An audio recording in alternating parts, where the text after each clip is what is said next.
சகோதரர்களே, ஒரு நாள் வரும், ஸல்லல்லாஹு அலைஹி வஸல்லம் சொன்னார்கள், மஹ்தி அலைஹிஸ்ஸலாம் வருவார். காபத்துல்லாவுக்கு பக்கத்தில், ஹஜருல் அஸ்வதுக்கு பக்கத்தில் மஹ்தி வந்து விட்டார் என்பதாக ஒரு அறிவித்தல் கொடுக்கப்படும். அன்றைக்கு தான் அவருக்கு தெரியும் நான் தான் மஹ்தி என்று. அன்றைக்கு தான் அவருக்கு தெரியும். முழு மக்களும், முழு முஸ்லீம்களும் மஹ்தியோடு பையத் செய்வார்கள். சகோதரர்களே, மஹ்தி மக்காவிலிருந்து டமஸ்கஸ் வரைக்கும் யுத்தம் செய்வார். யுத்தம் செய்து இஸ்லாமிய கிலாஃபத்தை நிலைநாட்டிக் கொண்டே செல்வார். சிரியாவுக்கு போவார். அங்கே டமஸ்கஸிலே ஒரு பள்ளிவாசல் இருக்கிறது, மஸ்ஜிது தாபிக், ஜாமிஉ திமஷ்க்.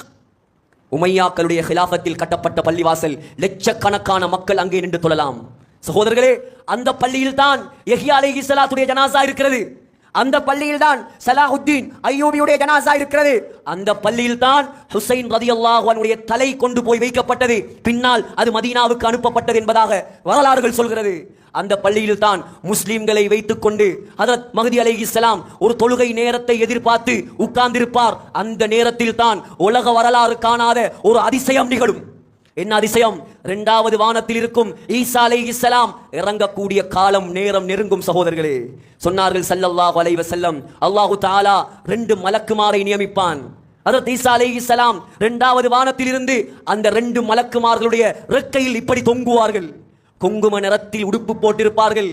சகோதரர்களே, கொண்டை வளர்த்திருப்பார்கள். உர்வத் இப்னு மஸ்ஊத் என்ற சஹாபியை போல் அழகாக சிவப்பாக இருப்பார்கள். தலையை குனிந்தால் முத்துக்களைப் போல வியர்வை கொட்டிக் கொண்டிருக்கும். முழு உலகமும் பார்க்கும். ஈசா அலைஹிஸ்ஸலாம் இரண்டாவது வானத்திலிருந்து அந்த டமஸ்கஸ் நகரத்தின் கிழக்கு பக்கத்தில் இருக்கக்கூடிய வெள்ளை மினாராவில் இறங்குவார். சகோதரர்களே, ஹஜ்ரத் ஈசா அலைஹிஸ்ஸலாம் இறங்குவார். 33 வயதில் உயர்த்தப்பட்டவர் அதே 33 வயதோடு இறங்குவார். அல்லாஹ்வுடைய சக்தி அதற்கு நிகராக யாரும் கிடையாது. இறங்கினால் அல்லாஹ் ஈசா அலைஹிஸ்ஸலாத்துடைய மூச்சு காத்தை நஞ்சாக மாற்றுவான். மூச்சு காத்தை நஞ்சாக மாற்றுவான். எந்த யூதன், எந்த யகூதி ஈசா அலைஹிஸ்ஸலாத்தினுடைய மூச்சு காத்து படுமோ அவன் செத்து கீழே விழுந்து விடுவான். சகோதரர்களே, ஸல்லல்லாஹு அலைஹி வஸல்லமிடம் கேட்கப்பட்டது, ஒரு மனிதனுடைய மூச்சு காத்து எவ்வளவு தூரம் போகும்? கொஞ்ச தூரம் தானே போகும்.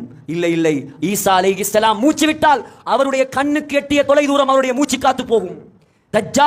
தஜ்ஜாலை விரட்டுவார்கள் ஈசா அலைஹிஸ்ஸலாம். தஜ்ஜால் யூதர்களுடைய தலைவர்களாக இருப்பான். ஈசா அலைஹிஸ்ஸலாம் முஸ்லிம்களுடைய ஜனாதிபதியாக இருப்பார். சகோதரர்களே, ஈசா அலைஹிஸ்ஸலாம் தஜ்ஜாலை விரட்டி போவார்கள்.